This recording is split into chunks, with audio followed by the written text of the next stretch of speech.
This is Canary Wharf in London, established in 1990s as a central business district and built on historic site, West India Docks. Canary Wharf is home to some of the largest international financial institutions and modern shopping facilities. In the next few moments, we're gonna take a look at Canary Wharf. A wharf is a structure on the shore of a harbor or on the bank of a river where ships may dock to load and unload cargo or passengers. Canary Wharf is a wharf in East London. This is the part of London that you will not see much ancient architecture, but instead high-rising corporation buildings and modern shopping facilities, except the West India Quay, which is a traditional brick warehouse built during the Victorian era. The warehouse was used to store imported tea, sugar, and rum from the West Indies in the 19th century, now a relic of sightseeing resource.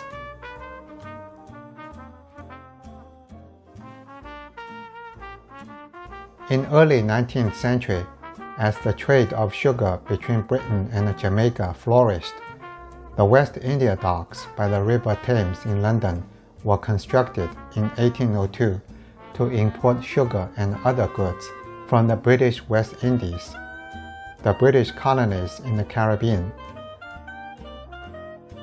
From 1960 to 1980, trade in the docks declined due to the development of the shipping containers.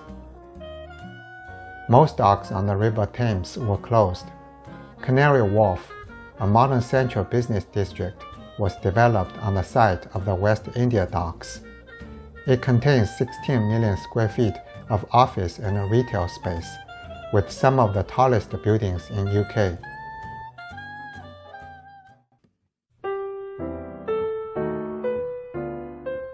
Canary Wharf is home to the 5-star Marriott Hotel, where we stayed between July 28th and August 3rd while we were visiting London.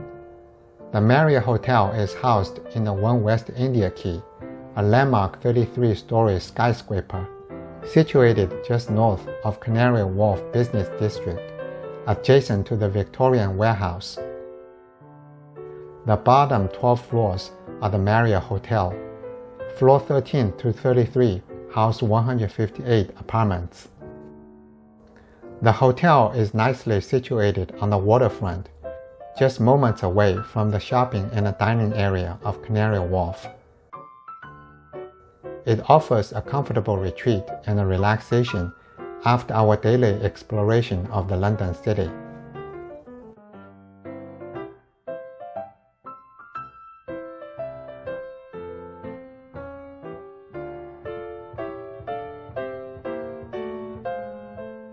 Crossing the footbridge over the North Dock from the old warehouse will take you to the heart of the business district of Canary Wharf, where you will see the world headquarters of numerous banks, professional service firms, and media organizations. Barclays, Citigroup, JP Morgan Chase, Morgan Stanley, and many more. Around 110,000 people work in those corporations in Canary Wharf.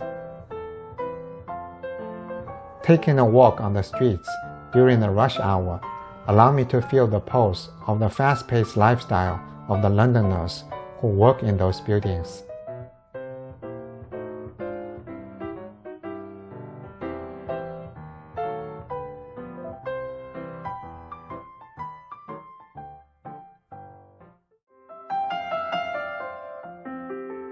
Numerous modern sculptures and artworks are scattered across Canary Wharf, an artistic and a creative touch of one of London's largest business districts.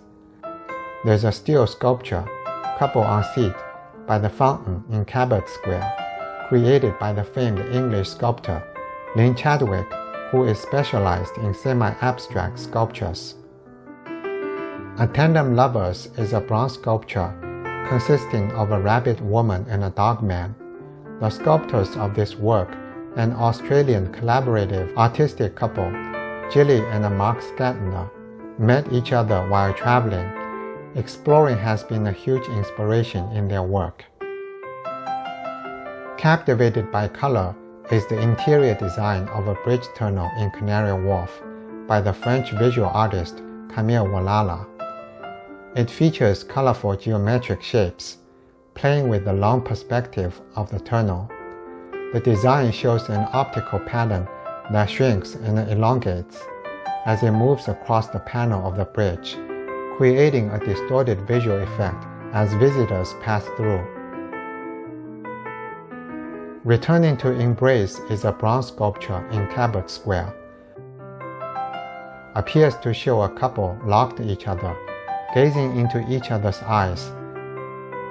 Closer examination reveals a strange fusion of forms, their bodies so far intertwined as to have become a single organism.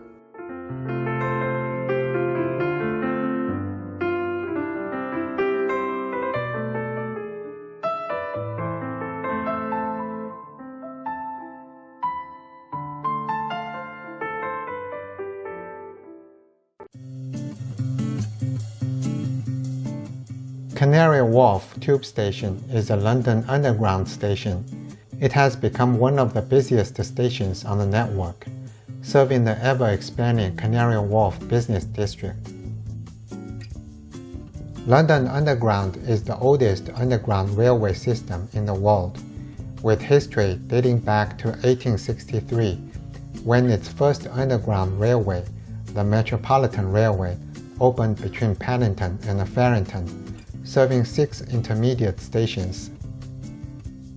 Since then, the Underground network, affectionately nicknamed the Tube by generations of Londoners, has grown to 270 stations, 11 lines, and 250 miles of track, stretching deep into the capital suburbs and beyond. Although the railway system is called London Underground, only 45% of the system is actually under the ground. Much of the network is on the surface. Riding the tube is the cheapest and the most convenient way to travel around London and see city's top attractions. Whether you go to office in the morning, meet friends in the evening, or head to the shops on the weekend, the tube can take you anywhere, anytime.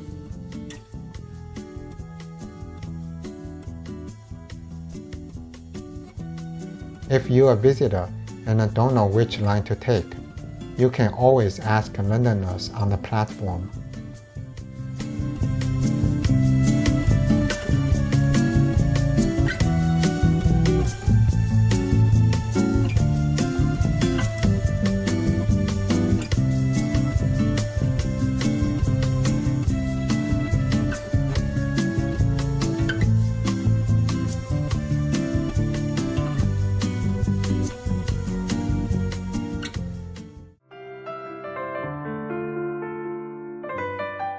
Canary Wharf once was one of the busiest docks in the world, serving an important part of the transatlantic trade during the British colonial era.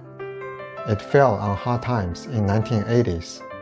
The area was literally rebuilt in 1990s as a thriving hub for London's financial services. Today, it's a delightful and charming neighborhood for visitors and Londoners, with convenient transportation, easy access to superb shopping and dining destinations, and popular attractions in central London.